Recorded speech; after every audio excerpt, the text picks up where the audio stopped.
안녕하세요, 미스터리 큐브입니다. 오늘 몰아보기 영상은 2025년 12월에 올라온 영상들입니다. 첫 번째 영상은 12월 7일에 올라왔던 세계의 황당한 죽음 14편입니다.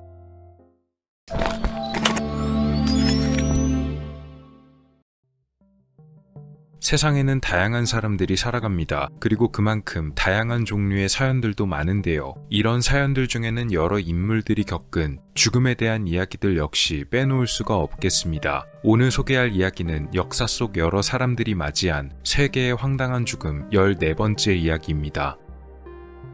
스코틀랜드 국립박물관에는 이런 물건이 전시되어 있습니다. 겉으로만 봐서는 도대체 무슨 물건인지 알 수가 없는데요. 이 물건은 그냥 납덩어리가 녹았다가 굳은 것입니다. 단순히 녹았다가 굳어버린 납덩어리가 어째서 박물관에 전시되어 있는 것일까요? 사실 이 물건은 1755년 어느 등대에서 발생한 화재 사고, 그리고 어느 등대지기의 죽음과 아주 깊은 연관이 있는 물건입니다. 이야기의 무대가 되는 곳은 바로 영국. 여러 등대들 중에서도 이 등대가 그 배경이 되는 곳입니다. 이 등대의 이름은 바로 러디아드 등대. 그리고 이곳을 담당하던 등대지기는 헨리 홀이란 남성이었습니다. 헨리 홀은 1661년에 태어난 것으로 알려졌는데요. 그가 태어난 홀 가문은 대대로 등대지기를 해오던 집안이라고 합니다. 홀은 많은 나이에도 불구하고 등대지기를 맡고 있었습니다. 그러던 1755년 그는 큰 사고를 하나 겪게 됩니다. 1755년 12월 2일 러디아드 등대에서 화재가 발생하는데 램프에서 튄 불꽃이 등대 지붕에 붙어 불이 났던 것입니다. 놀란 그는 양동이에 물을 가득 담아 지붕 위로 뿌리면서 어떻게든 화재를 진압하려고 노력했는데요. 다른 등대지기들도 와서 화재 진압을 도왔습니다. 불붙은 등대 지붕이 어떻게 되었는지 올려다보던 헨리 홀. 그런데 그런 그에게 뭔가 후두둑하고 떨어졌습니다. 바로 녹아버린 액체 상태의 납이었는데요. 뜨겁게 녹아버린 납이 아래로 늘어지다가 결국 무게를 이기지 못하고 그만 흘러내렸던 것입니다. 그리고 바로 아래에 있던 홀을 덮쳐버린 것이죠. 순식간에 뜨겁게 녹은 납을 뒤집어 쓴 홀은 온몸이 타들어간다며 비명을 질렀습니다. 게다가 공교롭게도 녹아버린 납이 쏟아지던 당시에 그는 입을 벌리고 위를 쳐다보고 있던 상태였는데요. 이 뜨거운 납이 벌어져 있던 그의 입을 통해서 순식간에 뱃속까지 흘러들어가고 말았습니다.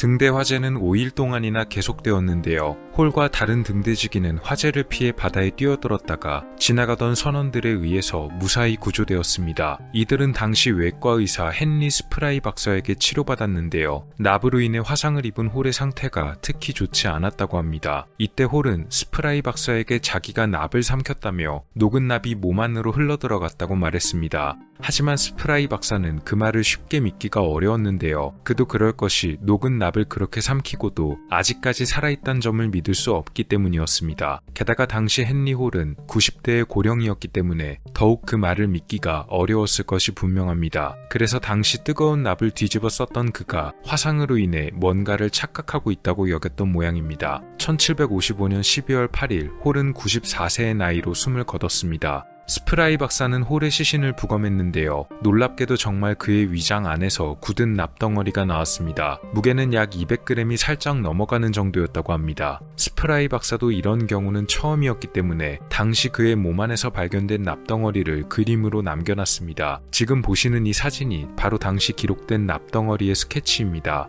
이후에 90대의 많은 나이에도 불구하고 화재에서 등대를 지켜내려다가 납까지 삼켜버린 그를 기리기 위해 시내 중심가에 이런 작은 명판을 하나 만들기도 했습니다. 그리고 그의 뱃속에서 나온 납덩어리는 스코틀랜드 국립박물관에 보관되어 전시 중입니다.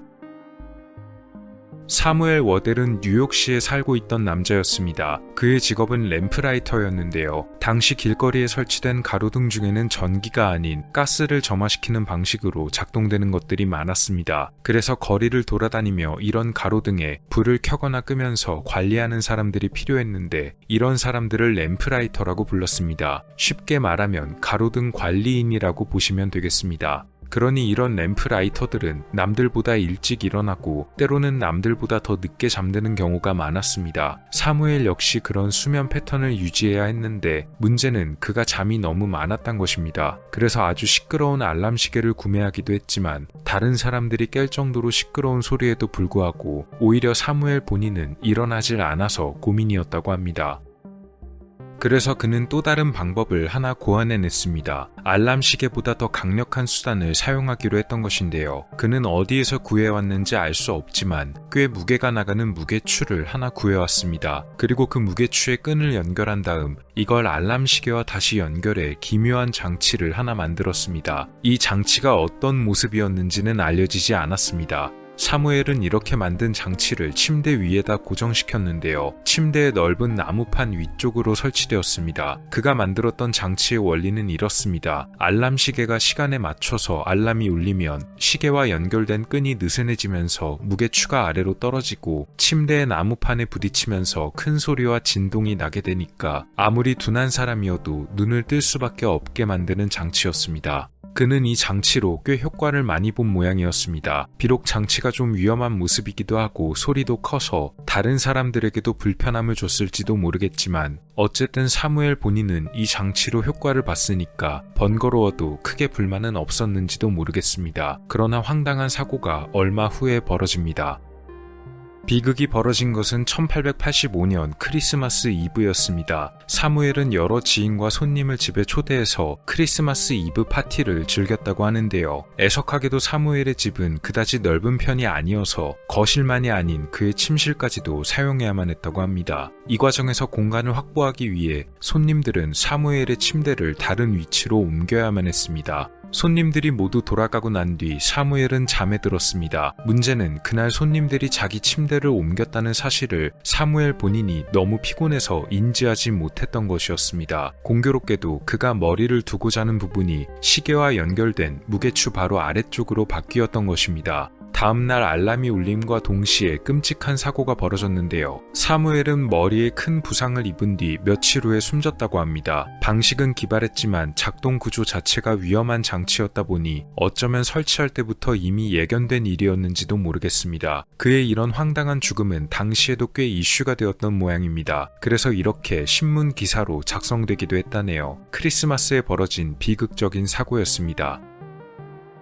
마지막 사례는 현대에 벌어졌던 사건들 중 하나입니다. 2007년 6월 21일 캘리포니아의 오클랜드 24살의 움베르토 에르난데즈는 부인과 길을 걷고 있었습니다. 두 사람은 원래 다른 나라에서 살던 사람들로 미국에 온 지는 얼마 되지 않았던 때였다고 합니다. 이날 두 사람은 저녁을 먹으러 외출한 상태였는데요. 같은 시각 이들이 걷고 있던 곳과 얼마 떨어지지 않은 도로 한 대의 차량이 속도를 내며 달려오고 있었습니다. 2007년식 포드 이스케이프 차량이었다고 하는데요. 오후 5시 50분경 이 차량에 예기치 못한 일이 벌어지면서 움베르토 부부에게 비극이 닥치고 말았습니다. 별일 없이 달려오던 차량의 타이어가 갑자기 터져버렸는데요. 이 충격으로 인해 균형을 잃게 된 해당 차량은 도로 가장자리에 있던 야외 소화전을 들이받고 말았습니다. 이때 움베르토 부부는 이 소화전이 있던 도로와 약 3m 정도 떨어진 곳에 있었는데요. 차량에 들이받쳐 빠른 속도로 튀어나간 소화전이 날아가서 걷고 있던 움베르토의 머리에 그대로 부딪혔습니다.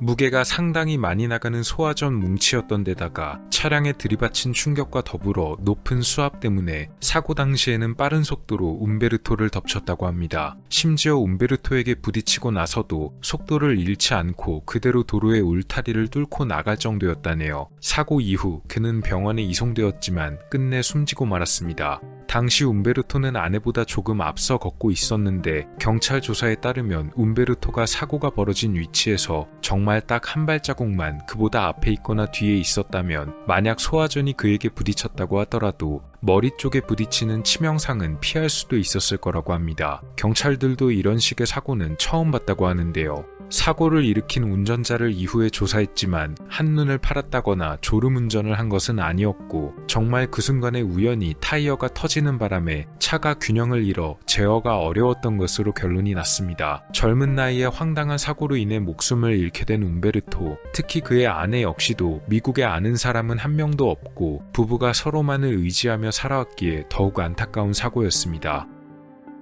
오늘은 세계의 여러 사람들이 맞이했던 다양하고 황당한 죽음에 대해 알아봤습니다. 다음 영상에는 역사 속의 여러 황당한 죽음들에 관한 15번째 이야기로 찾아뵙도록 하겠습니다. 미스터리 큐브였습니다. 감사합니다. 두 번째 영상은 12월 11일에 올라왔던 콜리어 형제 사건입니다. 가끔 버려야 될 물건이 분명한데도 불구하고 아까워서 버리지 못하고 그냥 보관하는 경우가 종종 있습니다. 보통은 그냥 그렇게 물건 몇 개 정도를 보관하는 정도지만 이것이 지나쳐 집안을 가득 채우고도 남을 정도로 물건을 쌓아두는 사람들이 있기도 합니다. 강박증의 한 종류인 저장 강박이라고도 하는데요. 이런 모습으로 인해 벌어졌던 비극적이고도 황당한 사건이 하나 있었습니다. 1947년 3월 뉴욕 맨해튼의 어느 맨션에 경찰들이 출동합니다. 자신을 찰스 스미스라고 소개한 제보자는 경찰에 신고해 이 맨션 근처에서 심한 악취가 나고 있다며 아마도 무슨 사건이 벌어진 것 같다고 제보했습니다. 경찰은 해당 맨션 내부에서 시신을 발견할 수 있었는데요. 이곳에 살고 있던 콜리어 형제 중에 한 명이었습니다. 호머 러스크 콜리어와 랭글리 웨이크먼 콜리어 형제는 각각 1881년 그리고 1885년에 태어났습니다. 두 형제 중 호머의 사진은 공개된 것이 없고 동생 랭글리 콜리어의 사진만이 공개된 상태입니다. 두 사람의 어린 시절은 풍족했던 것으로 알려졌는데요. 아버지는 의사, 어머니는 유명한 성악가였다고 합니다. 그래서 형제는 딱히 부족한 것 없는 유년 시절을 보냈다고 하네요. 호머는 법대를 졸업하고 랭글리는 공학과 화학을 전공합니다. 이들은 맨션 한 채에 모두 같이 살고 있었는데요. 1919년에 아버지와 어머니가 갈라서게 되었고 두 형제는 어머니와 함께 맨션에 남기로 선택합니다. 나중에 형제의 어머니가 눈을 감으면서 저택과 재산 모두를 그대로 형제에게 넘겨줬습니다. 두 형제는 모두 독신이었다고 합니다.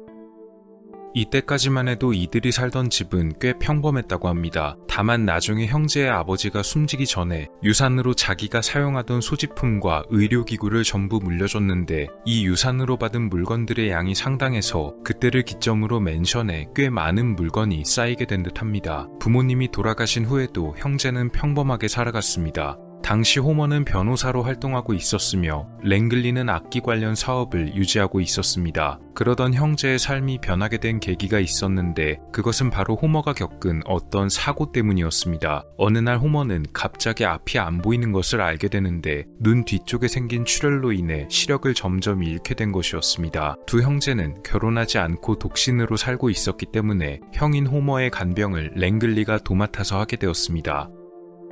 이때부터 두 형제의 은둔 생활이 시작된 것으로 보입니다. 사실 형인 호머의 시력이 상실되고 나서 병원에 가서 진료받으면 조금 나아졌을지도 모르지만 두 형제는 병원에 가는 것을 거부했습니다. 왜냐면 의사가 형의 시신경을 일부러 절단해서 완전히 실명시킬지도 모른다는 생각을 했기 때문입니다. 또한 생명을 단축시키는 약을 처방할 거란 생각도 했는데요. 어느 정도 망상질환의 증세도 가지고 있던 듯합니다. 대신 이들은 자신만의 식이요법을 사용하기로 합니다. 그런데 그 방법이 무척이나 특이한 것이었습니다. 랭글리가 호머를 위해 준비한 식사는 오렌지, 검은 빵, 땅콩 버터로 구성된 식단으로 알려졌습니다. 이 중에서 특히 오렌지를 식단에 극단적으로 많이 포함시켜 일주일에 무려 100개가 넘는 오렌지를 먹었다고 합니다. 이들은 이렇게 먹어야만 시력을 회복할 수가 있다고 믿었는데 형제가 그렇게 생각한 근거는 자신들이 의사의 아들이고 또 집에 있던 의학 서적만 1만 권이 넘어갔기 때문에 자신들의 이런 방식이 확실하다고 믿고 있었습니다. 물론 호머의 병세는 나아질 기미가 전혀 없었으며 오히려 두 사람이 이런 은둔 생활을 가속시킬 뿐이었습니다.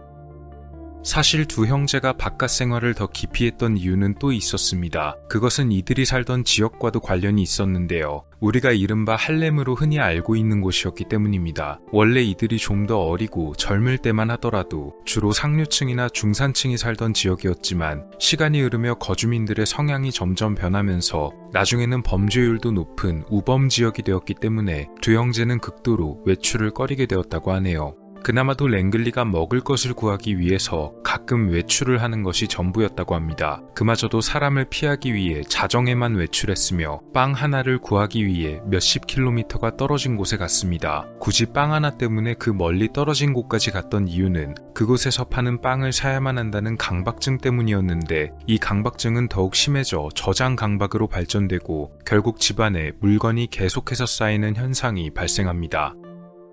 그렇게 물건이 쌓이고 쌓이면서 집안에 물건이 넘치게 되고 심지어 창문 바깥으로 물건이 빠져나올 정도였습니다. 겉으로 보기에도 정말 특이한 모습이 되었는데요. 이런 모습으로 인해 주변인들의 관심을 끌게 되고 쓰레기집이란 별명으로 더 유명해지게 됩니다. 특히 짓궂은 사람들은 창문에 돌멩이를 던지면서 장난을 쳤는데 이런 점으로 인해 오히려 형제는 더 안으로 숨어들어만 갔습니다. 예전엔 부유한 집안이기도 했고 모아둔 돈도 있어서 그동안은 어느 정도 문제없이 살아오긴 했지만 두 형제가 경제활동은 더 이상 하지 않고 쓰기만 하다 보니 돈이 점점 떨어지기 시작했던 모양입니다. 이 사진은 가스를 끊겠다는 통보를 하러 온 사람들과 랭글리가 언쟁을 벌이고 있던 사진입니다. 두 사람은 전기요금과 가스요금 등을 많이 체납하게 되는데 결국 뉴욕시에서는 맨션의 전기, 수도, 가스를 끊어버립니다. 이로 인해 랭글리는 여러 방법을 시도했는데요. 집안에 마침 보관해뒀던 물건들 중에는 포드 T 차량 모델의 엔진 기관이 있었습니다. 그는 이것을 개조해 자체적으로 발전기를 만들려고 시도했지만 제대로 작동되었는지는 알려지지 않았습니다. 마실 물의 경우 근처 공원에 있는 펌프를 사용해 물을 길어왔고 쓰레기통에서 먹을 만한 음식을 발견하면 가져와서 형제가 나눠 먹는 등 형편이 무척 좋지 못했다고 하네요.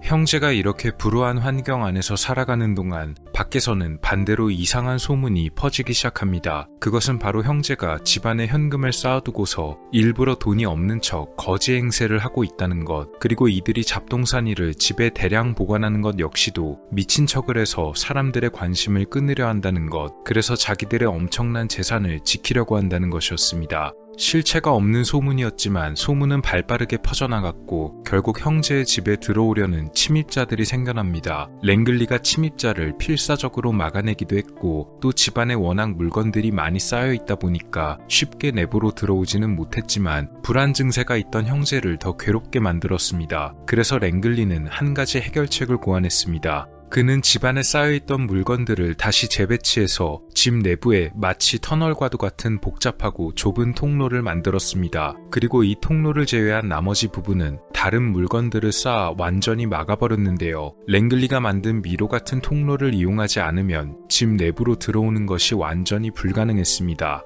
이것만이 아니고 일부러 가짜 통로를 여러 개 만들기도 하고 또 이런 가짜 통로마다 특별히 만든 함정을 설치해서 침입자가 함정에 걸리면 움직일 수 없게끔 하기도 했습니다. 집 내부에 이른바 부비 트랩을 설치했던 것입니다. 이로 인해 침입자를 막아내는 것에는 성공했지만 이것이 오히려 나중에 벌어질 비극을 초래하는 계기가 되었습니다.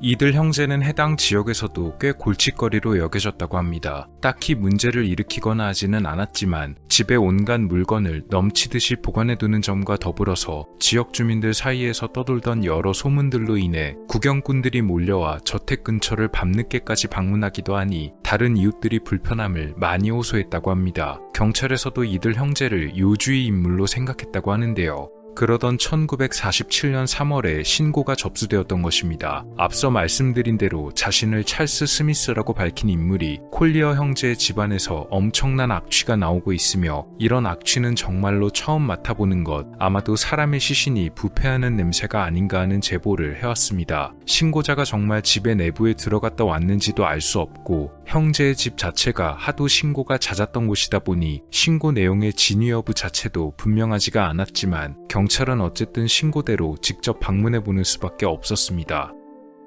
실제로 경찰이 찾아갔지만 안에서 아무런 반응이 없었는데요. 형제의 집 내부로 직접 들어가는 것은 무척이나 어려웠습니다. 강제로 문을 열고 입구에까진 들어갈 수 있었지만 현관에서부터 잡동사니들이 너무나도 많이 쌓여 있었고 내부로 들어가는 방법은 그나마 만들어진 통로를 통하는 것, 그마저도 그 통로에는 랭글리가 만든 함정이 설치되어 있어서 덜컥 함부로 들어갔다간 다칠 수도 있었습니다. 그래서 경찰이 냈던 아이디어가 하나 있었는데 바로 아예 집 바깥으로 나가서 창문을 통해 진입하는 것이었습니다. 그것도 창문마저 성한 곳이 몇 개 없기도 하고 어떤 곳은 물건들로 막혀 있거나 열리지 않다 보니까 여러 우여곡절 끝에 진입할 수 있던 것으로 보입니다. 실제로 집에서는 심한 악취가 풍겨오고 있었는데요. 단순히 보관되었던 물건 때문에 풍기는 냄새는 아니었습니다. 경찰은 이것이 시체 냄새란 것을 알 수 있었고, 그래서 내부를 조금 더 자세히 조사해보기로 합니다. 그리고 이들은 한 구의 시신을 발견할 수가 있었는데, 그것은 콜리어 형제의 형이었던 호머의 시신이었습니다. 발견 당시 호머의 시신은 의자에 앉은 상태였습니다. 부검 결과 그의 사인은 질병 등에 의한 것이 아니고 놀랍게도 아사, 즉 굶어 죽었다는 것이었습니다. 게다가 집안에 있어야 할 또 다른 사람, 동생 랭글리 콜리어를 어디서도 찾을 수 없었는데요. 형인 호머가 아사한 채로 발견되고 동생 랭글리가 흔적도 없이 사라지자 이런 소문이 돌았습니다. 바로 동생 랭글리가 형을 두고 몰래 도망쳤단 것. 이 이야기는 형제와 관련된 예전 소문과 이어지는 것이었는데, 실제로 두 형제는 어마어마한 재산을 가지고 있었고, 형을 간병하다가는 이 재산을 다 쓰지도 못할 거라 생각한 동생이 몰래 재산을 전부 챙겨서 어느 날 도망쳤단 내용의 소문이었습니다. 또 경찰에 접수된 제보들 중에는 동생 랭글리와 닮은 사람을 다른 지역으로 가는 버스 안에서 봤다는 이야기도 있었기에, 경찰에서는 여러 곳에 조사 인원을 파견했지만 시대 특성상 정확하게 밝혀내기가 어려웠던 모양입니다. 동생 랭글리에 관한 이야기가 종식된 것은 한 달 뒤였습니다. 무수한 소문을 뒤로하고 어쨌든 집 정리가 우선이었기에 고용된 인부들은 형제의 집을 청소하고 있었습니다. 엄청나게 쌓인 물건을 밖으로 옮기던 인부들, 그중 한 사람은 어디선가 풍기는 이상한 악취를 맡게 되는데, 분명 호머의 시신을 오래전에 치웠음에도 불구하고 집안에서는 비슷한 악취가 계속해서 풍겨왔다고 합니다. 악취가 생각보다 집에 강하게 남아있다고만 여겼던 그는 일단 쌓여있던 물건을 계속해서 정리했는데요. 한쪽을 막고 있던 어떤 물건을 빼내자 그 안에서 충격적인 것을 발견할 수 있었습니다. 물건으로 인해 가려진 곳에는 좁은 길이 만들어져 있었고, 그 사이에 심하게 변한 시신이 한 구 엎어져 있던 것입니다. 바로 다름 아닌 동생 랭글리의 시신이었는데요. 조사 결과 더 놀라운 사실이 하나 밝혀지는데, 동생 랭글리가 숨진 시점이 형보다 더 먼저였다는 것이었습니다. 그러니까 호머는 동생 랭글리가 먼저 숨지게 되자 돌봐줄 사람이 없어 아사할 수밖에 없었던 것이죠. 심지어 랭글리가 숨지게 된 경위도 무척 황당했는데요. 비밀 통로에 만들어둔 함정에 본인이 걸리면서 빠져나오지 못해 결국 목숨을 잃게 된 것으로 보였다고 합니다. 결국 동생이 형을 버려두고 도망친 것도 아니었고, 숨겨둔 재산을 전부 들고 도망친 것도 아니었습니다. 특히 동생 랭글리의 경우는 집에 쌓아둔 물건들 때문에 목숨을 잃어버린 것이나 마찬가지가 되었는데, 자기 집에 보관했던 물건들로 인해 목숨을 잃었으니 대단히 황당한 사고 중 하나로 기록되었다고도 하네요. 여담으로 형제의 집에서 발견된 물건의 양은 상당했습니다. 1층에서 빼내온 물건의 무게만 해도 약 19톤이 넘었으며, 집 전체에서 빼낸 물건의 무게는 무려 84톤이었다고 합니다. 이것저것 더 합치면 거의 120톤의 물건들이었다고 하는데요. 형제의 아버지가 남긴 물건들과 의료 물품들도 많았지만, 대다수는 형제가 주워왔던 잡동사니들이 차지하고 있었다네요. 형제의 집 정리를 구경하러 수천 명의 사람들이 왔다고도 합니다. 그렇게 집을 정리하고 그나마 쓸만했던 물건은 경매에도 내놓고 형제의 은행 계좌 등을 정리해보니 최종적으로는 형제의 유산이 그 당시 약 9만 1,000달러, 현재 가치로는 약 146만 달러 정도의 유산이 나왔다고 합니다. 이런 사실이 알려지게 되니까 참 신기한 일이 벌어졌는데요. 자기들이 형제의 재산을 상속받을 권리가 있다면서 갑자기 유족이라고 주장하는 사람들이 나타나기 시작한 것입니다. 그것도 무려 50명이 넘는 사람들이었습니다. 이렇게 나타난 사람들 중에는 엘라 데이비스란 여성도 있었습니다. 그녀는 피츠버그 출신으로 사실 자기가 오래전에 형제와 헤어진 막내 여동생이란 주장을 펼쳤습니다. 그런데 알고 보니 이 여자는 몇 년 전에도 다른 지역에서 돈이 많던 것으로 유명한 부자가 상속인이 없이 죽게 되자 자신이 부자의 숨겨둔 부인이라고 주장했다가 퇴짜 맞은 적이 있었습니다. 이렇게 돈을 노리고 여러 사기꾼들이 들러붙었던 것인데요. 50명이 넘는 사람들 중 법적으로 상속이 인정된 것은 23명이었습니다.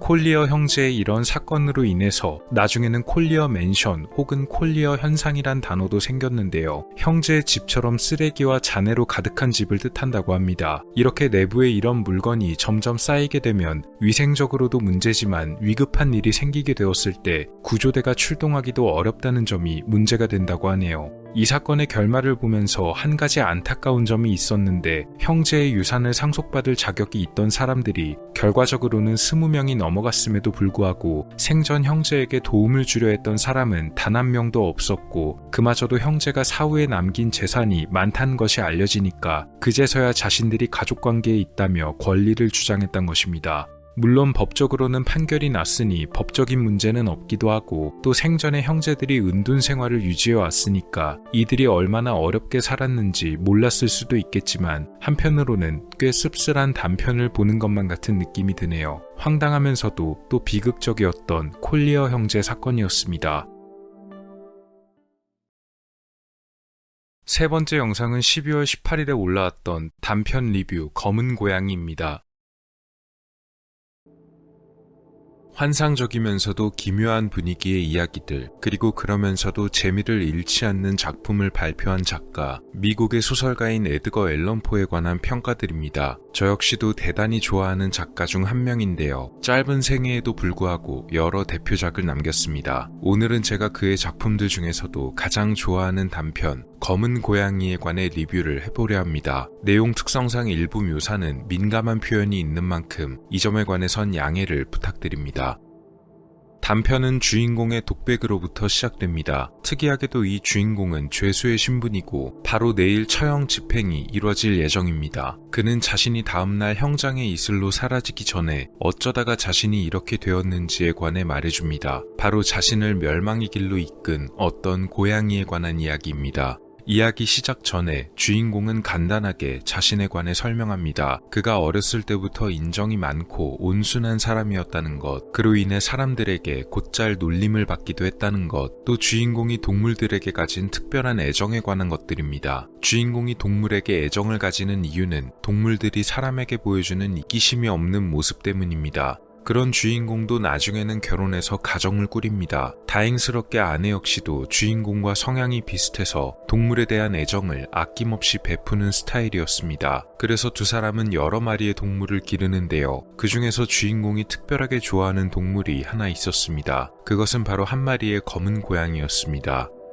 이 검은 고양이의 이름은 플루토입니다. 플루토는 그리스 로마 신화에 나오는 저승의 신이기도 합니다. 주인공은 이 플루토를 특히나 귀여워했는데 이 검은 고양이 역시도 주인공을 무척 잘 따랐습니다. 딱히 문제가 없던 주인공의 가정이 점점 변하게 된 것은 그가 술에 빠져 살기 시작하면서부터였습니다. 어떤 이유에서인지는 모르지만 술독에 빠져 살게 된 주인공, 그렇게 만취한 상태로 집에 들어오면 가장 먼저 아내에게 폭언을 퍼붓고 무력을 행사하면서 말 그대로 학대범의 모습으로 변해버리는 것이었는데요. 그의 이런 성향은 동물들에게도 번졌는데 다른 동물들만은 똑같이 못살게 굴었던 주인공이 딱 하나 예외로 두는 것이 바로 그 플루토였습니다. 하지만 고양이들은 워낙 예민한 동물이라 그런지 딱히 괴롭힘이 없어도 주인공의 변화를 알아챈 것처럼 어느 날부터 그를 조금씩 피하기 시작했습니다. 주인공 역시도 이런 점을 알고 속으로는 서운함을 느끼는데 하루는 또 취해서 들어온 주인공이 고양이를 손으로 잡아채자 플루토가 주인공의 손을 물어버리는 일이 벌어집니다. 분노한 주인공은 끔찍한 짓을 벌이는데요. 주머니 칼로 고양이의 눈을 못쓰게 만들어버린 것입니다. 한쪽 눈이 완전히 사라져버리는 큰 상처를 입었지만 고양이는 살아남아 상처가 아물자 다시 활발하게 돌아다닙니다. 물론 자신에게 그런 짓을 한 주인공을 기억하고 그가 보이기만 하면 황급히 자리를 피해 도망쳤습니다. 이런 모습을 보는 주인공은 가슴이 아팠다고 말합니다. 한때는 자신과 애정을 나누던 동물이 자신을 피하기도 하고 자기가 고양이에게 벌인 짓 때문에 죄책감에도 빠진 것이죠. 그런 주인공은 어느 날 더 무서운 행동을 하고 맙니다. 바로 밧줄을 고양이 목에 두른 다음 나무에 매달아 버린 것. 여기서 주인공은 자기가 눈물을 흘리며 그런 짓을 했다고 말합니다. 그리고 그렇게 잠에 들었는데 그날 밤 무서운 일이 벌어집니다. 주인공과 아내는 자고 있다가 불이 났다는 소리에 깨는데요. 주인공의 집 전체가 불길에 휩싸여 있었던 것입니다. 게다가 이상한 것은 이것만이 아니었습니다. 화재가 진압되고 난 뒤 재만 남아버린 자기 집에 갔던 주인공은 사람들이 몰려서 뭔가를 구경하고 있는 모습을 보게 되고 곧 사람들이 벽에 새겨진 어느 무늬 때문에 몰려있는 걸 알게 됩니다.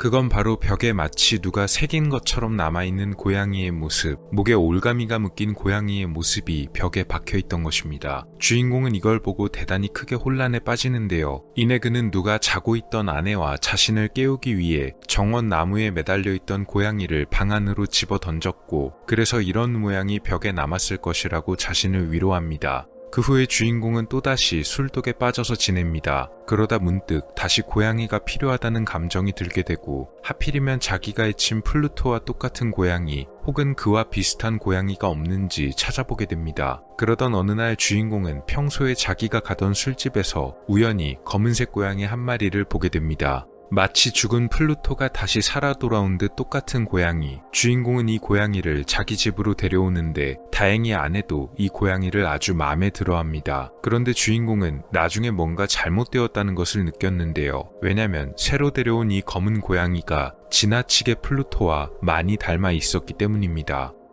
주인공이 놀란 것은 새로 데려온 이 검은 고양이가 과거의 플루토처럼 한쪽 눈동자가 없다는 점 때문이었습니다. 주인공이 고양이에게 무서움을 느끼는 이유는 또 하나가 있었는데, 바로 고양이의 몸에 새겨져 있는 어떤 무늬 때문입니다. 예전 플루토와는 다르게 이 새로 데려온 검은 고양이는 몸 일부에 하얀색 털이 나서 어떤 무늬를 이루고 있었습니다. 그 모습이 처음에는 희미하게 숨어 있다가 시간이 갈수록 더 선명하게 나타났는데, 놀랍게도 그것은 목을 매다는 교수대의 모양이었습니다. 주인공은 이런 점들로 인해 이 검은 고양이를 계속 피하지만 오히려 그럴수록 고양이는 주인공에게 애정을 표합니다. 주인공이 걸어갈 때면 다리 사이로 기어들어와 몸을 비비거나 가슴 위로 기어 올라오는 등 조금 지나치다 싶을 정도의 애정입니다. 그러던 어느 날 큰 사건이 하나 벌어지게 되는데요. 주인공은 아내와 함께 집의 지하실 계단으로 내려가다가 갑자기 다리 사이로 끼어든 고양이 때문에 굴러 떨어질 뻔합니다. 분노에 찬 그는 도끼를 집어들어 고양이를 해치려 하는데, 아내는 당연히 주인공이 그러지 못하게 그를 말립니다. 이 과정에서 주인공은 흥분한 상태로 도끼를 휘둘러서 고양이 대신 아내의 목숨을 빼앗게 되는 사건을 벌입니다. 당황한 주인공은 어떻게 시신을 숨길까 고민하다가 지하실 벽에다가 시신을 숨겨 안매장하려 합니다. 마침 아직 보수가 덜 끝나서 벽돌을 조금 허물고 그 안에 시신을 넣은 다음 다시 교묘하게 벽돌을 쌓아 막아둡니다. 그러고 나서 주인공은 사건의 원인이 된 고양이를 찾는데, 어쩐 일인지 고양이가 사라져 보이지가 않는 것입니다. 그는 고양이가 아마 놀라서 어딘가 도망쳤을 거라 생각하고 다시 아무 일도 없던 것처럼 일상으로 돌아갑니다. 이런 무서운 일을 벌이고도 주인공이 느끼는 감정은 기묘하게도 편안함과 안도감이었습니다. 나중에 주인공은 새로 시작할 수 있다는 생각에 기뻐하기까지 합니다. 며칠 뒤에 경찰들이 주인공을 찾아오는데요. 아내의 모습이 며칠이나 보이지 않자 가택수색을 받게 된 것입니다. 여기서 경찰은 아내가 안매장된 지하실까지 가지만 벽 속에 시신이 숨겨져 있을 거라곤 생각조차 못합니다. 조사를 마친 경찰들이 주인공에 대한 의심을 거두고 돌아가려 하자 여기서 주인공은 갑자기 이상한 기분을 느낍니다. 소설에는 뭔가를 거침없이 말하고픈 격렬한 욕망이 들었다고 나옵니다. 그는 떠나려는 경찰관들을 갑자기 불러 세우고는 집이 튼튼하게 지어졌다, 벽돌이 아주 탄탄해 보이지 않냐면서 들고 있던 지팡이로 아내가 매장된 곳을 힘껏 두드립니다. 그런데 이때 누구도 예상하지 못한 일이 벌어집니다. 벽 안에서 웬 이상하고 무서운 소리가 들려왔기 때문인데요. 처음에는 마치 아기의 울음소리와도 같은 구슬픈 소리였다가 나중에는 지옥에서 들릴 법한 괴물의 소리였다고도 표현됩니다. 경찰관들이 달려들어 벽을 허물자 그 안에는 부패한 시신과 함께 검은 고양이가 앉아 있었습니다. 알고 보니 고양이는 그날 어디론가 도망쳤던 것이 아니고 아내의 시신과 함께 벽 안에 매장되어 있었다는 주인공의 마지막 독백과 함께 작품이 끝납니다. 에드가 앨런 포의 정말 유명한 대표작 검은 고양이입니다. 작중에서 주인공의 아내가 이 검은 고양이에 대해 마녀가 키우는 고양이다라고 얘기하기도 합니다. 이 작품의 영향인지는 모르겠지만 다른 매체 등에서도 검은 고양이가 등장하면 뭔가 무서운 일이 벌어지고는 합니다. 이야기 속의 내용과는 다르게 실제로 현실에서는 검은색 고양이는 꽤 매력적이란 평가를 많이 받습니다. 알코올 중독으로 인해 서서히 미쳐가는 주인공과 그가 그토록 사랑하던 동물과 아내에게 품는 증오심 등, 그리고 마지막에는 끔찍하고 충격적인 결말이 나오면서 독자로 하여금 공포 단편의 진수를 느끼게도 해줍니다. 제가 이 작품을 처음 읽었던 것이 초등학생 때였는데 이유는 모르겠지만 학생들이 읽어야 할 필수 단편선에 있어서 이 작품을 접했던 기억이 납니다. 지금 보면 무섭기만 한데 왜 이게 필수 단편선에 있었는지 모르지만 어쨌든 그래도 지금은 가장 좋아하는 작품 중 하나입니다. 사실 이 작품이 공포 단편이고 결말까지 딱 떨어지기 때문에 단순히 주인공이 미쳐가면서 벌어지는 일처럼 보이는데요. 그런데 가만히 작품을 들여다보니까 어릴 때는 몰랐지만 어른이 되고 나서 다시 생각해보니 조금 더 무섭게 느껴질 수도 있는 점에 관해 떠올랐습니다. 그래서 이 단편에 관해 제가 느끼고 생각했던 개인적인 해석을 한번 설명해 보려고 합니다. 어디까지나 개인적인 생각인 만큼 이것이 정답이다는 아니고 그냥 이런 해석도 있구나 하고 봐주시면 감사하겠습니다.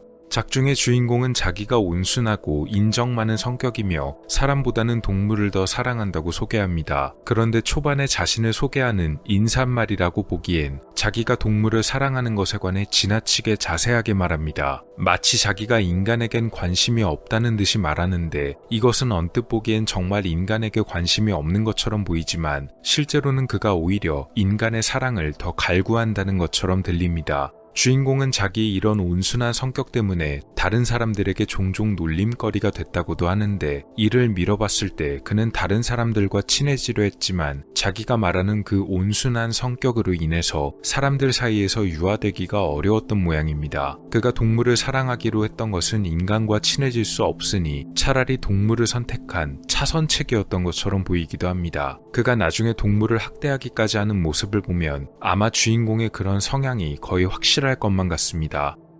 주인공과 아내에게는 자식이 있다는 묘사가 없습니다. 두 사람이 합의하에 자식을 낳지 않기로 했는지 아니면 노력을 했지만 가질 수 없었는지는 모르지만 시대를 생각해보면 합의하에 낳지 않기로 했던 것은 아니고 노력을 했지만 가질 수 없었던 것으로 보이는데요. 이것이 남편인 주인공 쪽에 원인이 있었던 건지 아내 쪽에 원인이 있던 건지는 당연히 알 수 없지만 주인공의 성향으로 봤을 땐 자기 책임으로 여길 것 같지 않고 겉으로 말은 안 해도 아내 탓으로 여겼을 가능성이 높습니다. 주인공이 갑자기 알코올 중독에 빠진 건 역시도 작중에서는 그 원인에 관해 전혀 설명이 나와 있지 않지만 아마 이 자식을 가질 수 없다는 절망감 때문이었을지 모릅니다. 그래서 아내를 탓하고 의심하고 술독에 빠져서는 집에 돌아와 아내에게 폭언을 하고 학대를 일삼았던 것이죠. 물론 술 취한 사람들이 폭력적으로 변하는 경우가 많기는 하지만 자칭 온순하다던 그가 이렇게 극단적으로 변하게 된 것에는 어떤 불만이 있어서 그렇다고 밖에는 볼 수가 없는 것 같습니다. 그가 고양이 플루토를 그렇게나 아꼈지만 학대한 건 역시도 고양이를 마치 자기 자식처럼 여겼지만 주인공의 입장에선 고양이가 정말 자식이 될 수는 없다는 생각에 오히려 더 절망감에 빠졌을 가능성이 높습니다. 그래서 어느 날 자기를 깨물어버린 고양이를 보면서 그런 점에 관해 더 절실히 느끼게 되고 고양이의 목숨까지 뺏는 일을 벌인 게 아닐까 합니다. 나중에 주인공의 집에 의문의 화재가 발생하게 되는데 주인공은 여기서 자기도 영문을 모를 화재라고 말했지만 정황상 이 화재는 주인공이 냈을 확률이 높습니다. 왜냐면 소설 후반에 나오는 주인공의 심리 묘사 중에는 장래의 행복이 확실할 것 같다고 말하는 묘사가 있기 때문입니다. 그러니까 그는 속으로 이전부터 새 출발을 깊이 원하고 있었고 그래서 홧김에 집에다가 불을 내기는 했지만 취해서 도망도 못 치고 잠에 들어버려서 자기가 불을 낸 것도 까먹었을 것입니다. 혹은 그가 의도적으로 모르는 척하는 것일 수도 있습니다. 나중에 모든 게 불에 타버리고 잔해만 남은 주인공의 집터에 우두커니 서있던 벽에 새겨진 고양이의 모습, 이건 역시도 주인공의 처지를 나타낸다고 봅니다. 이때 벽에는 고양이의 목에 올가미가 묶인 형상이 남아있는데 이것은 달리 생각해보면 조금 끔찍하긴 하지만 탯줄이 달려있는 태아의 형상을 은유적으로 나타낸 것이 아닐까 합니다. 즉 주인공이 가장 두려워하던 불안의 형태를 묘사한 것이죠. 나중에 남편이 분노에 휩싸여 도끼로 고양이를 해치려다가 아내를 해친 건 역시도 마치 우발적인 것처럼 보이지만 실제로는 그의 분노가 향하던 곳이 아내에게 향했던 것일 수도 있습니다. 그리고 주인공이 가지고 있던 불안과 분노의 씨앗이 고양이가 아닌 아내에게 있었던 점을 더 직접적으로 알 수 있는데 그게 바로 아내가 사라지고 나서는 편안하게 잠들었다는 점, 특히 다시는 그놈의 꼴을 안 봐도 된다라고 말하면서 나의 행복감이 절정에 달했다라는 말까지 합니다. 이 부분이 언뜻 보기엔 고양이를 안 봐도 돼서 좋단 것인지 아니면 아내를 안 봐도 돼서 좋단 것인지 중의적으로 표현됩니다.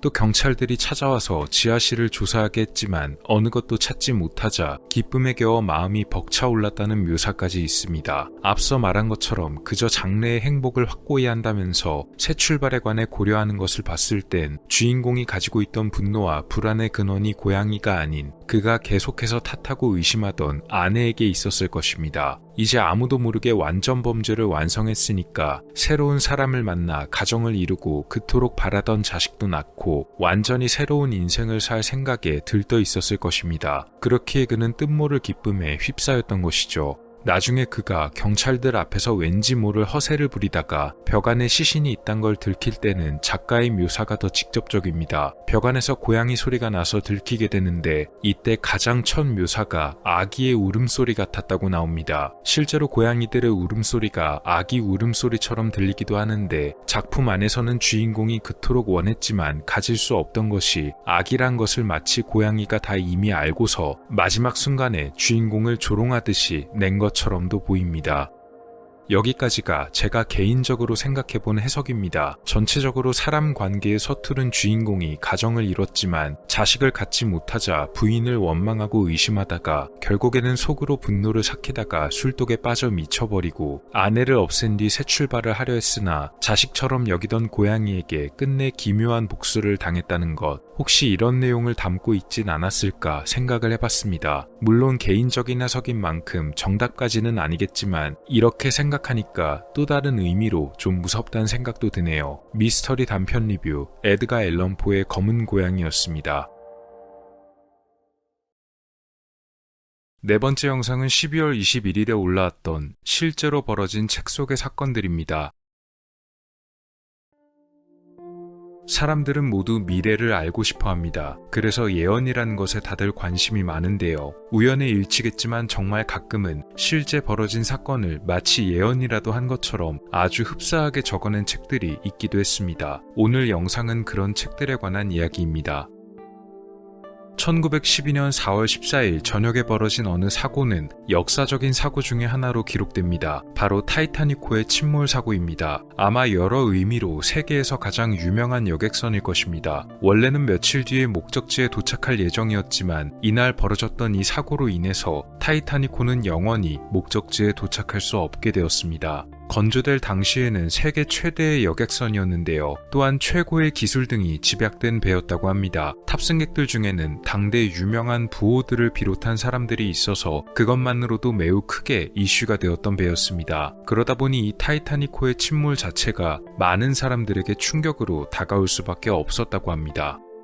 타이타닉호의 침몰 사고 이후 주목받은 작가가 한 명 있습니다. 그의 이름은 바로 모건 로버트슨. 모건이 이슈가 되었던 이유는 그의 작품 때문이었는데요. 1898년에 출판된 퓨틸리티란 책으로 인해 주목을 받았습니다. 이 퓨틸리티의 뜻은 바로 무용, 소용없는, 무의미한, 허무함 등을 뜻하는 단어입니다. 사고 이후 작가와 이 작품이 갑자기 관심을 끌었던 것은 사고와 기묘하게도 비슷하게 일치하는 책의 내용 때문이었습니다. 책의 줄거리는 어느 배의 침몰 그리고 그로 인해서 벌어지는 주인공과 다른 등장인물의 여러가지 분투를 다룹니다. 주인공의 이름은 존 로랜드로 그는 전직 해군 장교였습니다. 나중에는 배의 갑판원으로 일하게 되는데 이 과정에서 여러가지 사건을 겪게 됩니다. 나중에는 그가 탄 배가 침몰하는 사고까지 벌어지고 지나가던 선원들이 이들을 구조합니다.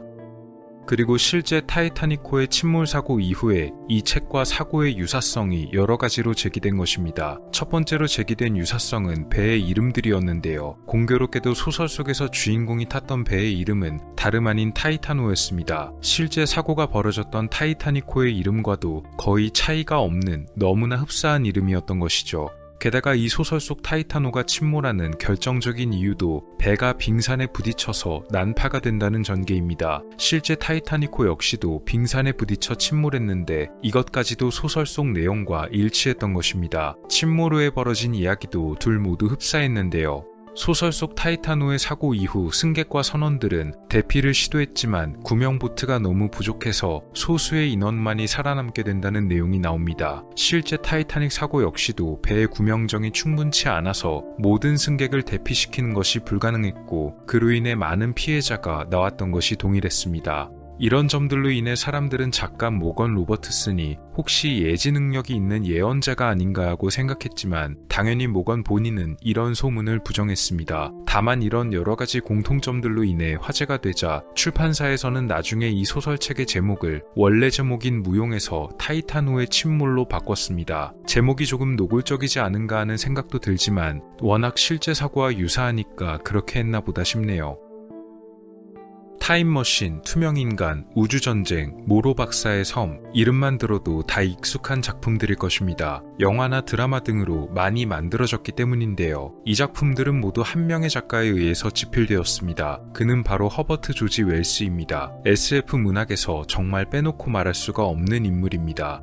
이런 웰스가 1914년에 출판했던 책이 한 권 있습니다. 책의 원제목은 더 월드 셋 프리, 해석하자면 자유롭게 된 세상 정도로 볼 수 있습니다. 책의 줄거리는 자유롭게 되었다는 제목과는 좀 다르게 두 나라 간의 전쟁에 관한 이야기를 다루고 있습니다. 소설 속에는 이 두 나라가 가지고 있던 어떤 특수한 무기에 대한 묘사가 나옵니다. 이 무기는 그동안 볼 수 없었던 폭탄의 일종으로 작품 속 묘사에 따르면 오랜 시간 폭발하는 기능을 합니다. 엄청난 위력을 가진 폭탄인데도 한번 발동하면 끊임없이 폭발이 연쇄적으로 계속해서 벌어지는 무기입니다. 이른바 지속되는 폭탄 정도로 볼 수 있겠습니다.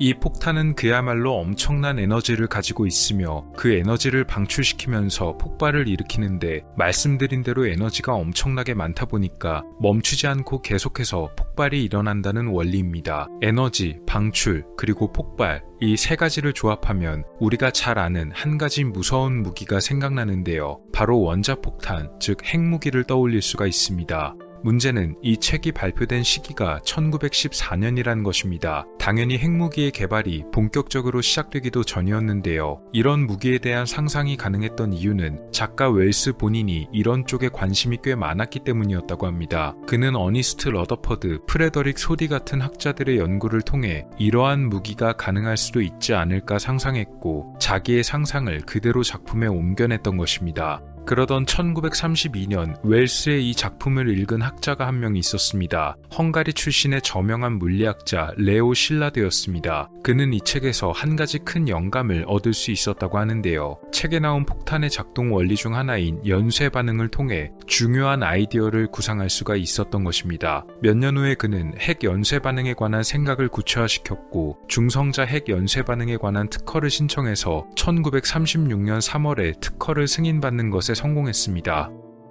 그리고 나중에 레오는 또 다른 저명한 학자와 함께 미국의 대통령이었던 프랭클린 루즈벨트에게 편지를 한 장 보냅니다. 이 편지에는 핵무기의 가능성과 당시 큰 위협이었던 나치 독일의 핵무기 프로젝트에 관한 경고 등이 적혀 있었는데요. 이때 레오와 함께 편지에 서명한 것이 바로 그 유명한 아인슈타인, 그리고 이 편지로 인해 촉발된 연구 프로젝트는 후에 핵 개발을 위한 맨해튼 프로젝트로 이어지게 됩니다.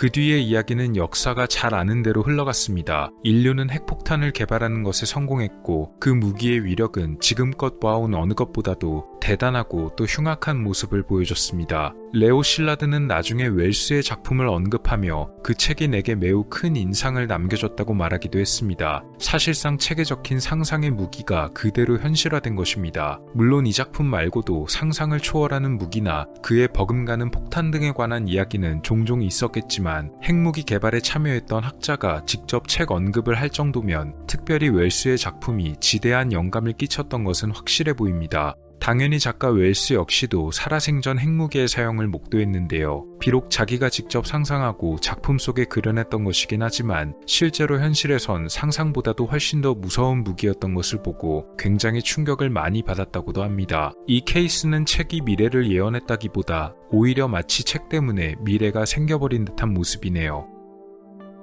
마지막 사례는 제가 예전에 채널에서 한번 다뤘던 이야기들 중 하나입니다. 이 사람은 미국의 소설가인 에드가 앨런 포입니다. 1809년 보스턴에서 태어났던 그는 40세의 나이로 별세했지만 그 짧은 기간 동안 여러 대표작을 많이 남겼는데요. 1838년 그는 낸터켓의 아서 고든 핌이란 작품을 발표합니다. 혹은 아서 고든 핌의 모험으로도 알려져 있습니다. 책의 큰 줄거리는 바다에서 벌어지는 모험 이야기입니다. 주인공 아서 고든 핌은 제목대로 낸터켓 출신이며 그의 친한 친구인 어거스터스 버나드는 선장의 아들입니다. 아서는 친구 어거스터스를 통해 선원들의 이야기를 들으면서 바다 생활에 대한 꿈을 키워가다가 나중에는 어거스터스의 아버지가 선장으로 있던 배인 그램퍼스호에 몰래 올라타고 결국 바다로 떠납니다.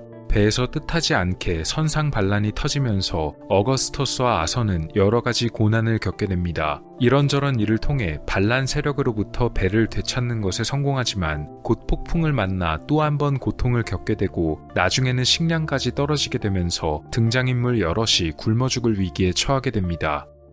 이때 살아남은 인물들 중 한 명이 제안을 하나 내미는데 그 제안의 내용이 꽤 충격적입니다. 제비 뽑기를 해서 걸린 사람을 잡아먹자는 것, 즉 살아남기 위해 식인을 해야 한다는 내용의 제안이었습니다. 이 제안을 처음 제시한 인물의 이름은 리처드 파커. 그런데 공교롭게도 먼저 얘기를 꺼낸 파커 본인이 걸려서 나머지 등장인물들에 의해 희생을 당하게 됩니다. 굶어 죽을 위기에 처한 선원들이 제비 뽑기를 통해서 다른 선원을 희생해 살아남는다는 이야기는 지금 봐도 충격적이지만 그 당시에도 그랬나 봅니다. 아서 고든 핌의 모험은 평론가들에게 너무 충격적이라며 일부 혹평을 받기도 했지만 인기는 꽤 좋았던 듯합니다.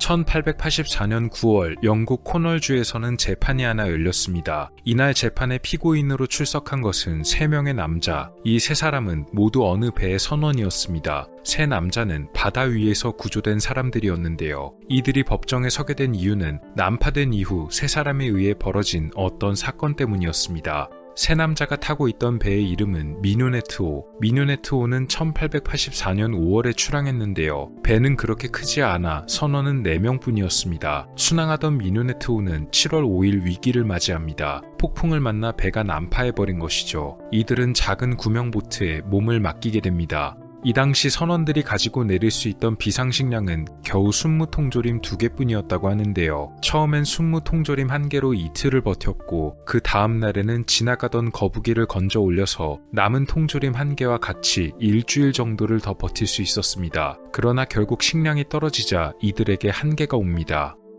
선원들은 마침내 한 가지 결정을 내릴 수밖에 없었는데 그것은 최후의 선택지인 식인이었습니다.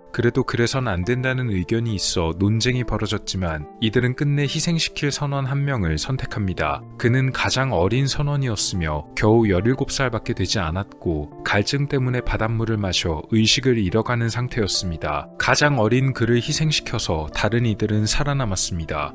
여기까지만 봤을 때 앞서 말씀드린 에드거 앨런 포의 작품 아서 고든 핌의 모험과 굉장히 비슷하게 흘러간 것을 알 수 있습니다. 그런데 놀라운 점은 여기서 끝이 아닌데요. 실제로 희생되었던 선원의 이름이 책 속에 등장하는 잡아먹힌 선원의 이름과 똑같은 리처드 파커였다는 점이었습니다. 즉 공교롭게도 리처드 파커를 희생시켜 살아남았다는 얘기가 현실에서도 그대로 이뤄진 것이나 마찬가지였던 것이죠. 이 무척이나 복잡한 사건은 결국 재판정에서 살아남은 선원들에게 유죄를 판결하고 사형까지 선고했지만 나중에는 그 상황엔 어쩔 수 없었다는 점이 참작되어서 징역 6개월로 감형되고 1885년 7월 20일에 전부 석방되었습니다. 해당 사건은 법적 사례로서도 매우 중요하게 다뤄졌는데요. 소설 속에 등장한 상황과 희생당한 인물의 이름까지 현실에서 똑같이 벌어졌다는 점은 참 기묘하게 느껴집니다.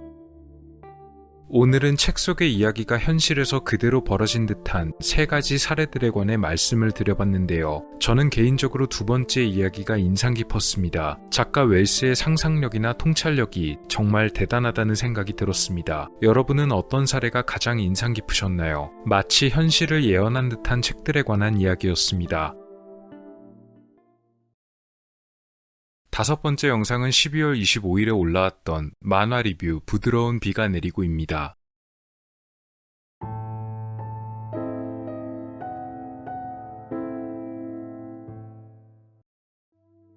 지구의 멸망 그리고 인간의 멸종에 관한 이야기는 수많은 영화, 드라마, 소설 등에서 정말 자주 다뤄진 소재들 중에 하나입니다. 그런데 정말 인류가 멸망하게 된다면 최후의 날, 바로 그 다음 날은 어떤 모습으로 남게 될까요? 그런 궁금증에서 출발한 작품을 하나 소개하려 합니다.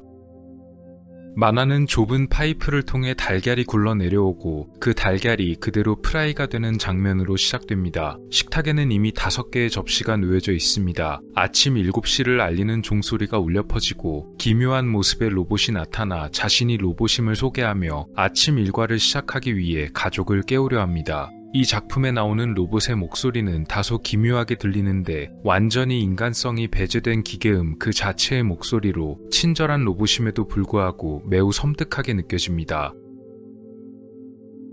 사실 이곳은 일반 가정집은 아닙니다. 작품의 배경은 미국 캘리포니아에 위치한 어느 방공호인데요. 로봇은 방공호의 가족을 순서대로 깨우는데 가장 처음으로 향한 곳은 이 방공호의 주인 부부방입니다. 그러나 이 방공호의 주인 부부는 이미 숨을 거둔 지 오래입니다. 더 정확하게 말하자면 이들은 이미 신체조차도 남지 않아 충격적이게도 아예 그대로 잿더미로 변해버린 상태입니다. 바로 핵전쟁이 일어나 방공호에 있었음에도 불구하고 핵폭발에 휘말려 침대 안에서 그대로 재가 되어버린 것이죠. 로봇은 늘 하던 대로 부부의 침대를 기울이지만 원래라면 침대에서 빠져나와 신발을 신었어야 할 이들은 잿더미가 된 그 상태 그대로 바닥에 쏟아져 버립니다. 그 다음으로 로봇이 향한 곳은 아이들의 방입니다. 아침 7시가 되었으니 학교에 가야 한다고 말하지만 아이들의 방 역시도 부부의 방과 상황이 비슷합니다. 주인을 잃어버린 장난감만이 혼자 움직이는데 로봇의 목소리가 더욱 섬뜩한 분위기를 만듭니다.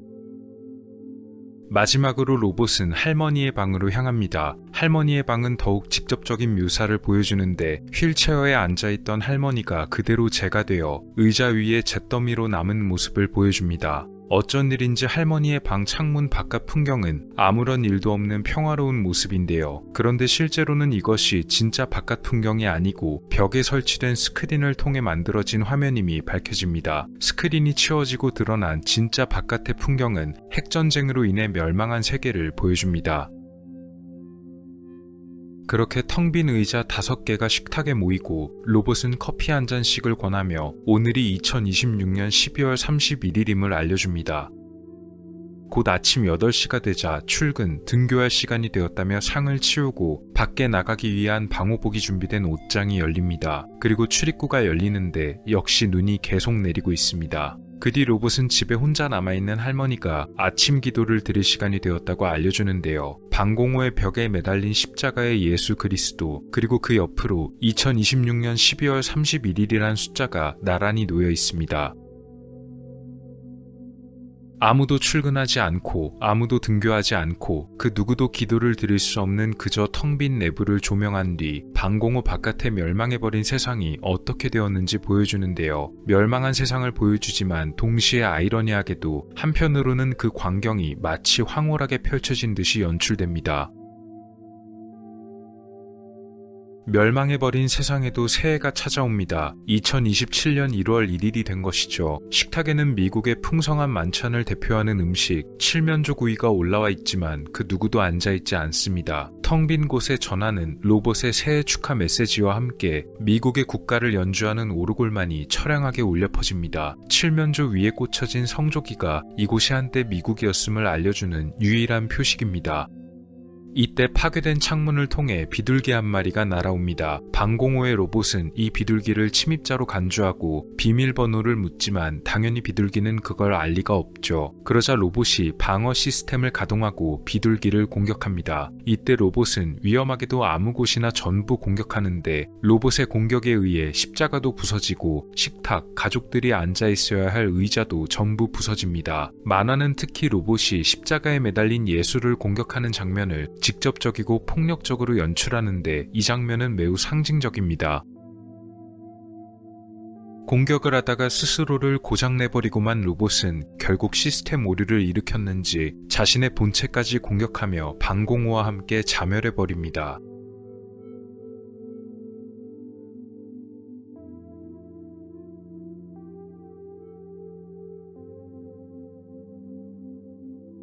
긴 시간이 흐른 뒤 완전히 잔해만 남아버린 방공호. 그 잔해에서 옛 음악을 재생하는 축음기의 소리만이 흐르고 밖으로 도망쳤던 비둘기가 다시 날아옵니다. 비둘기는 할머니의 방 창문에 설치되어 있던 가짜 풍경을 송출하던 스크린을 진짜 풍경으로 착각했는지 그곳으로 날아가려 하지만 계속해서 부딪히고 작품은 그렇게 끝이 납니다.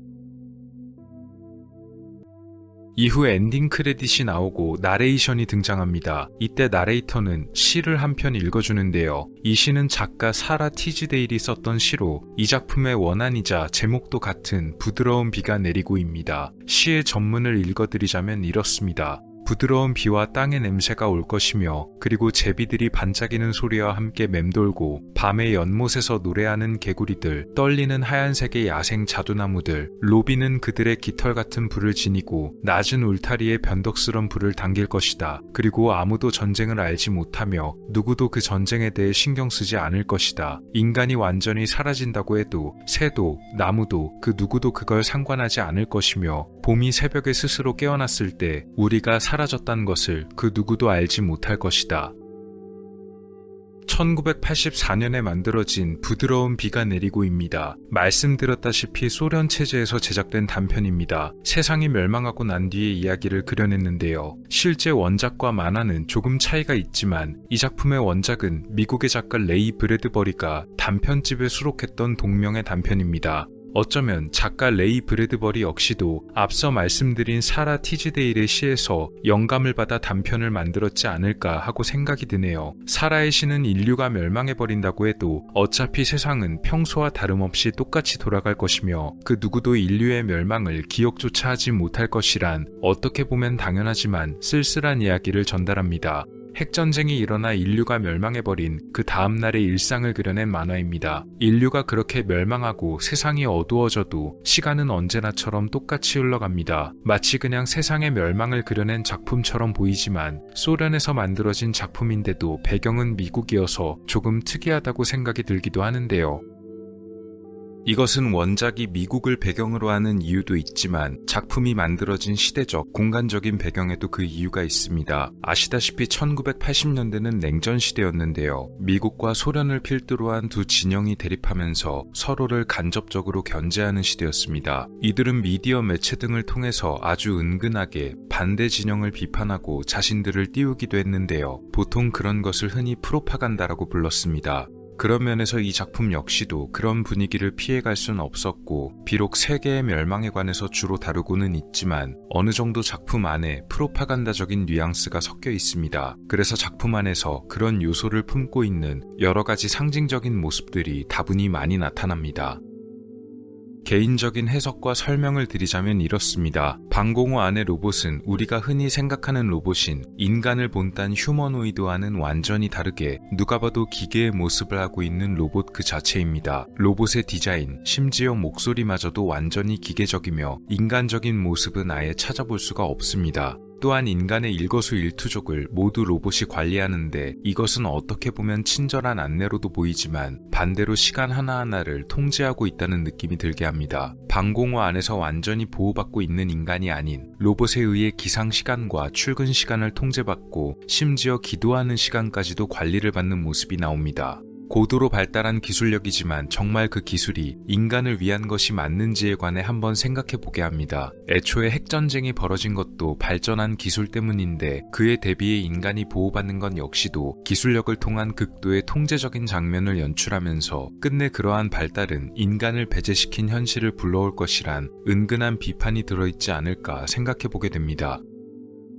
식탁 위에도 그러한 모습이 잘 나오는데요. 로봇이 준비하는 아침 식사는 전형적인 미국의 아침 메뉴입니다. 달걀 프라이와 커피 한 잔으로 이뤄진 메뉴. 그리고 그 누구도 접시에 손을 대지 않았음에도 불구하고 로봇은 마치 당연하다는 듯이 음식이 남아있는 접시를 그냥 그대로 치워버리는 장면이 나옵니다. 누군가 아직 식사를 하고 있을지 모르는데도 단 1초의 지체도 없이 접시를 치워버리는 장면은 앞서 말씀드린 통제받는 인간의 모습을 보여주기도 하고 전쟁이 벌어진 극한의 상황 속에서도 소중한 음식이 그대로 버려지는 모습을 보여주기도 합니다. 당시 프로파간다들이 자본주의 사회를 비판할 때 자주 인용되는 사람들의 낭비 행태에 관해 보여주는 듯한 묘사이기도 합니다. 만화에서는 핵전쟁 이후의 세계를 보여주지만 그 전쟁의 책임이 누구에게 있는가에 관해서는 직접적인 묘사를 해주지는 않습니다. 대신 끊임없이 이곳이 미국이란 점을 상기시키면서 끝내 자유주의 진영의 대표주자인 그들이 멸망했단 것, 그리고 나중에 방공호의 로봇이 스스로 자멸하면서 마치 현실의 미국도 나중에 그렇게 될 것이란 메시지를 은유적이면서도 폭력적으로 나타내었습니다.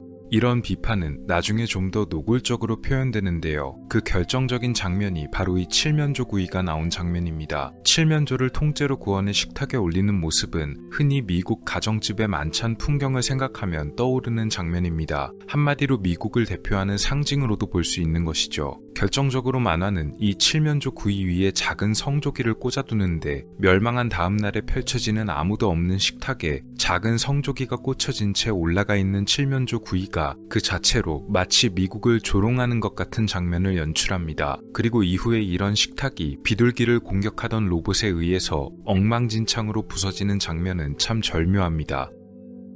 만화에는 종교적인 심볼들도 등장합니다. 벽에 매달린 예수 그리스도의 십자가상과 비둘기가 그것이죠. 비둘기는 평화의 상징으로도 많이 알려져 있는데 성경에서도 중요한 역할을 하는 존재로 나옵니다. 성경 속에서 인류가 한번 멸망하는 원인이었던 대홍수, 이때 큰 방주를 타고 홍수를 피한 성경 속 인물이 바로 노아. 노아는 물이 줄어든 것을 어떤 동물을 통해서 알게 됩니다. 바로 비둘기가 물어온 올리브 나무 잎사귀를 통해서입니다. 그러나 작품 속의 비둘기는 그러한 반가운 존재가 아닌 로봇에게 있어 하나의 침입자로서 간주되고 끝내 반김 대신 오히려 공격을 당하게 됩니다. 나중에 폭발해버린 방공호의 잔해에 남아있던 가짜 화면을 보고 계속해서 화면에 부딪히는 비둘기가 앞서 말한 성경 속의 모습과 무척 대비됩니다. 대홍수가 끝났음을 알리는 희망의 상징이었던 것과는 다르게 영원히 나뭇잎을 물어올 수 없는 비둘기의 모습을 보여줌과 동시에 추금기에서 나오는 미국의 옛 음악을 들려주는데요. 평화가 끝났음을 보여주는 모습을 묘사하면서도 이건 역시 다분히 미국을 겨냥한 조롱의 표현처럼 보이기도 합니다.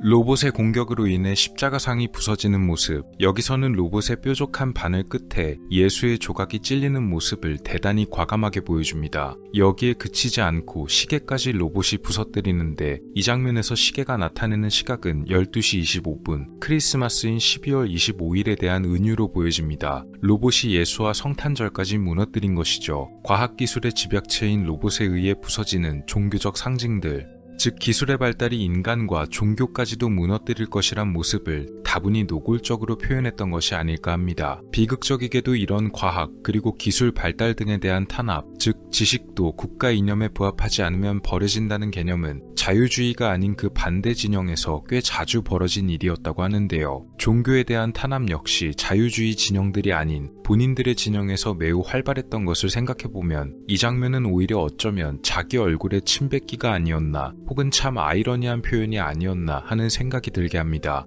결말은 제목과는 다르게 부드러운 비가 아니고 차갑고 매섭게 눈이 오는 모습을 대신 넣어서 멸망 뒤의 세계를 좀 더 쓸쓸히 그려냈습니다. 마치 인류가 사라지더라도 별일은 없겠지만 인류가 사라졌다는 사실 그 자체는 매우 슬프게 느껴지게끔 만든 결말이 아닌가 합니다.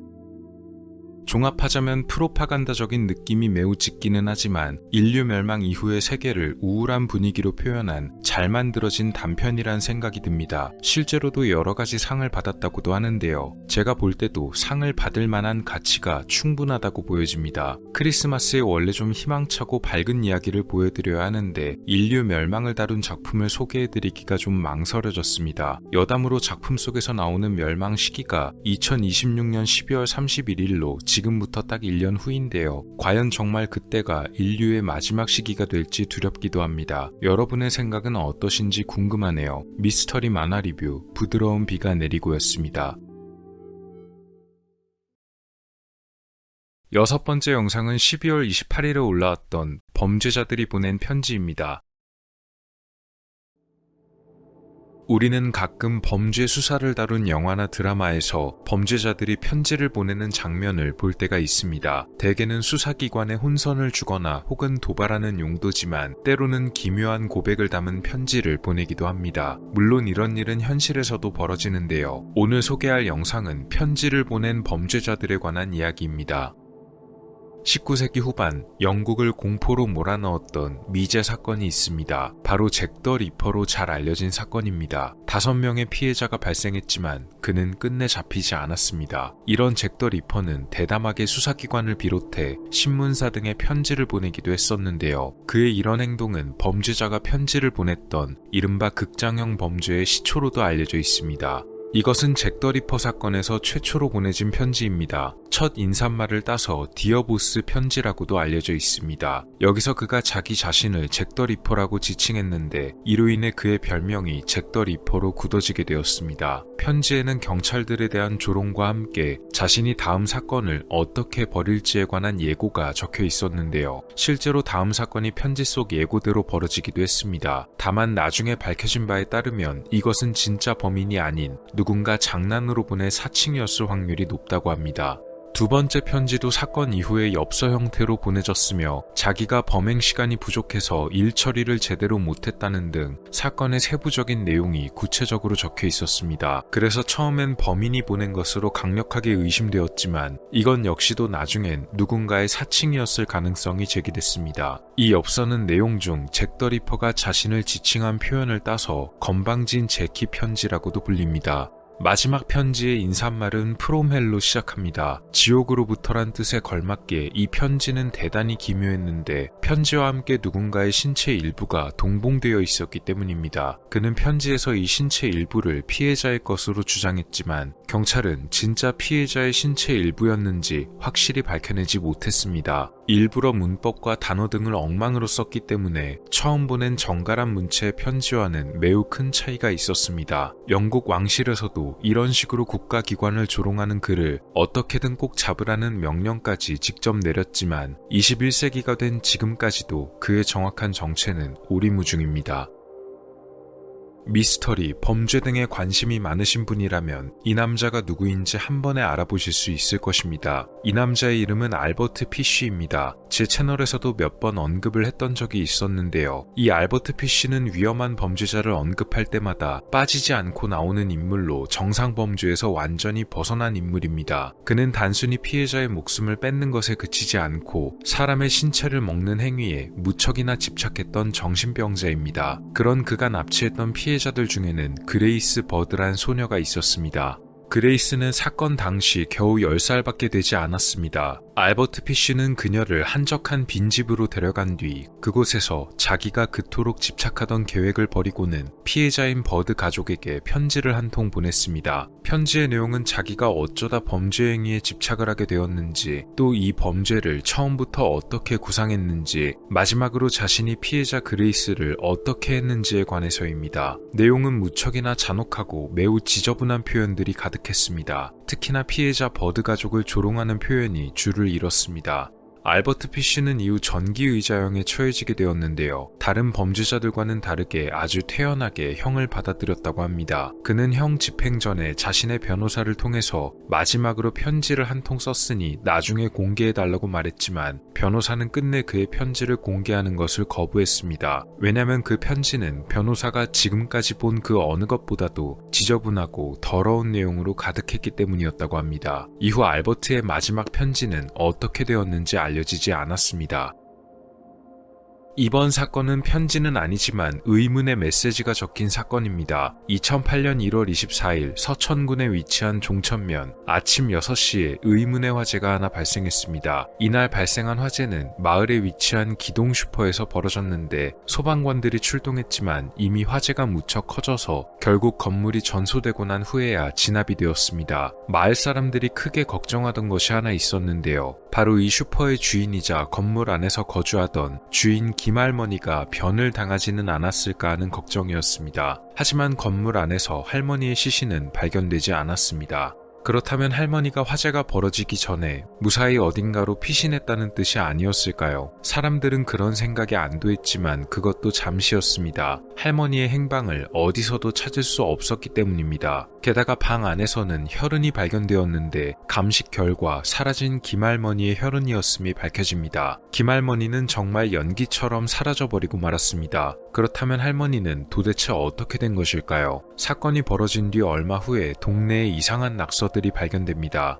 바로 범인은 김할머니의 둘째 아들이란 것이었습니다. 대체 누가 썼는지 또 언제 쓰였는지도 알 수 없던 담벼락과 전봇대 등에 적힌 이 의문의 낙서들은 곧 작은 마을에서 빠른 소문으로 퍼져나갔습니다. 사람들은 이 낙서 때문에 정말 김할머니의 둘째 아들이 재산을 노리고 그랬을 것이라고 여기게 되었지만 실제 경찰의 조사 결과는 달랐습니다. 둘째 아들은 사건 당일 서천에 온 적도 없었으며 이를 뒷받침할 알리바이와 증거가 확실했습니다. 즉 이 낙서는 수사에 혼선을 주기 위해서 진범이 일부러 적었을 가능성이 높았습니다. 이른바 기동 슈퍼 사건으로 알려져 있는 이 사건은 현재까지도 피해자인 김할머니가 어디로 사라졌는지 또 범인이 누구인지 왜 그랬는지도 의문으로 남아 있습니다.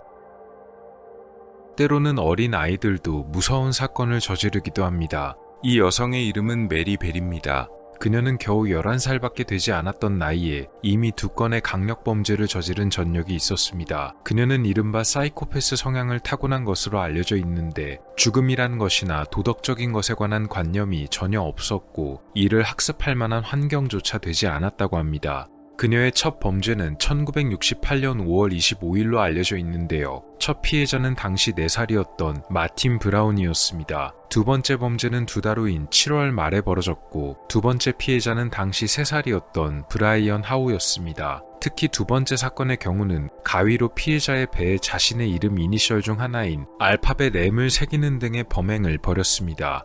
메리는 친구였던 노마와 함께 어느 보육원에 침입해서 기물을 파손하고 쪽지를 남기는 등의 행위도 벌였는데요. 4개의 쪽지에는 자신이 마틴 브라운 사건의 범인이란 내용과 다시 돌아오겠다는 범죄 예고의 메시지도 있었습니다. 설마 범인이 어린아이란 것을 상상조차 못했던 경찰은 이 쪽지를 아이들의 장난으로 여겼다고 합니다.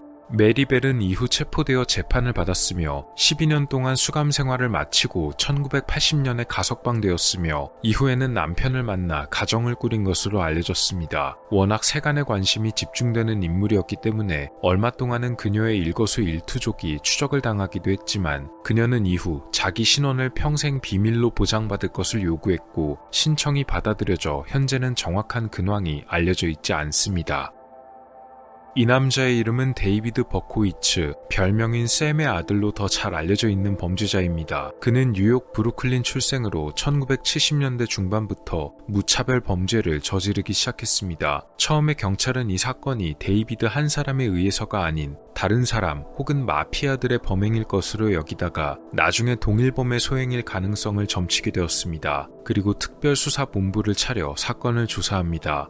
이 편지는 데이비드 버코이츠가 한창 범행을 벌이던 당시 이 특별수사본부에 보냈던 편지의 일부입니다. 데이비드는 이 편지에서 자신을 샘의 아들로 칭했고 자기가 어째서 범행을 벌이고 있는지 또 경찰에 대한 조롱과 다음 범행에 대한 예고를 적었습니다. 편지는 대단히 거만한 말투로 적혀 있었다고 합니다. 마지막에는 괴물로부터란 끝인사를 남겼는데요. 상당히 경찰을 자극하는 매개체가 되었습니다.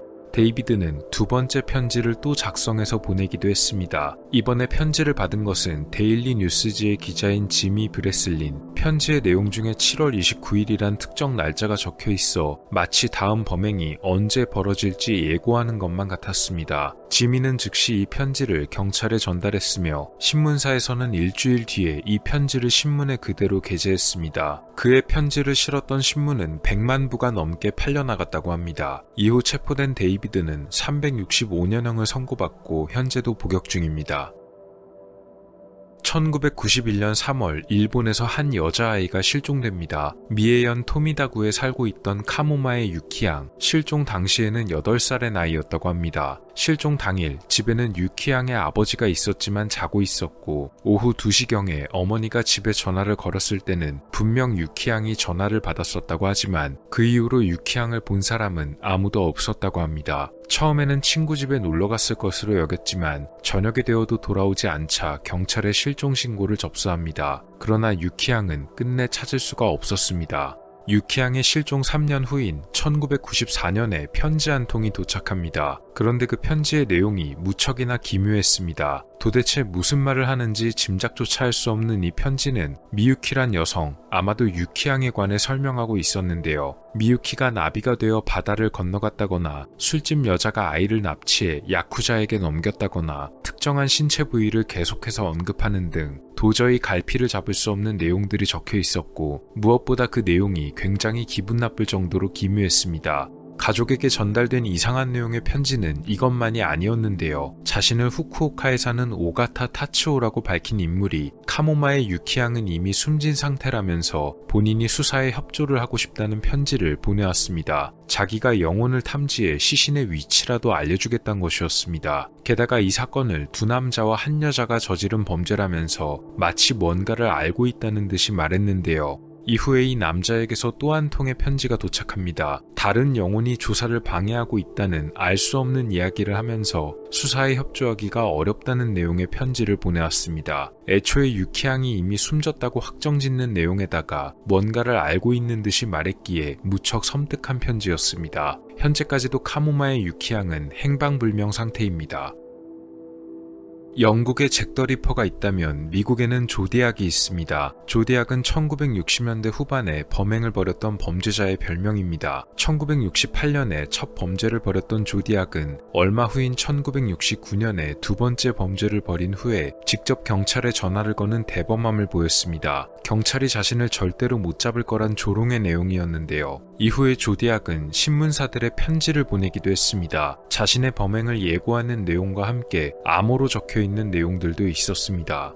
그가 조디악이란 별명이 붙게 된 결정적인 이유는 1969년 8월 7일에 보낸 편지 때문이었습니다. 그는 이 편지 안에 조디악 가라사대란 인사말을 적었는데 이로 인해 그의 별명이 조디악으로 굳혀지게 된 것입니다. 그는 자신의 범행 목적이 노예를 구하기 위해서라고 했는데요. 그러니까 자기가 해친 피해자들은 나중에 사후 세계에서 조디악 자신을 섬길 노예가 될 것이란 내용이었습니다. 상당히 제정신이 아닌 내용으로 보였습니다. 이후에도 조디악은 계속해서 범죄를 벌였고 그가 보내는 편지의 양도 상당했습니다. 이 조디악 사건 하면 가장 먼저 떠오르는 것이 바로 그가 적어낸 암호로 되어 있는 편지입니다. 이 편지 역시도 그가 보냈던 암호들 중에 하나인데요. 1969년에 보낸 편지인데 오랫동안 해독되지 못하다가 50년이 지난 2020년에 겨우 해독될 수 있었던 암호입니다. 하지만 해독된 내용에는 어떤 결정적인 메시지는 없었고 엉뚱한 용의자를 확보했다는 경찰에 대한 조롱의 메시지, 또 자기가 이미 노예를 충분히 확보했다는 내용과 함께 자신은 사후에 평화로운 낙원에 갈 것이라고 적혀 있었습니다. 아직 풀지 못한 암호문 두 개는 바로 이것입니다. 위에 있는 것은 13글자로 이뤄진 Z13, 아래에 있는 것은 32글자로 이뤄진 Z32 암호입니다. 특히 위에 13글자 암호는 조디악이 자기의 이름이라면서 적어낸 암호인데요. 몇 가지 추측은 존재하지만 확실히 밝혀내진 못했습니다. 일각에서는 아마도 진짜 자기 이름을 적은 건 아니고 저것도 해독해보면 조롱하는 내용이 나올 거라고 예상하고 있습니다. 최근에는 AI를 이용해 이 암호를 풀려는 시도가 이루어졌는데요. 과연 그가 남긴 암호를 풀 수 있을지가 의문입니다. 여러 범죄자들이 기묘한 고백과 대담한 도발을 남겼지만 역시 마지막에 소개한 조디악의 편지와 첫 번째로 소개한 잭 더 리퍼의 편지가 가장 기억에 남는 것 같네요. 조디악의 경우는 암호로 남겨져 있다 보니 그 임팩트가 참 큰 것 같습니다. AI가 발달했으니 암호가 풀리기를 기대해보고 싶네요. 범죄자들이 보낸 대담하고 기묘한 편지들에 관한 이야기였습니다.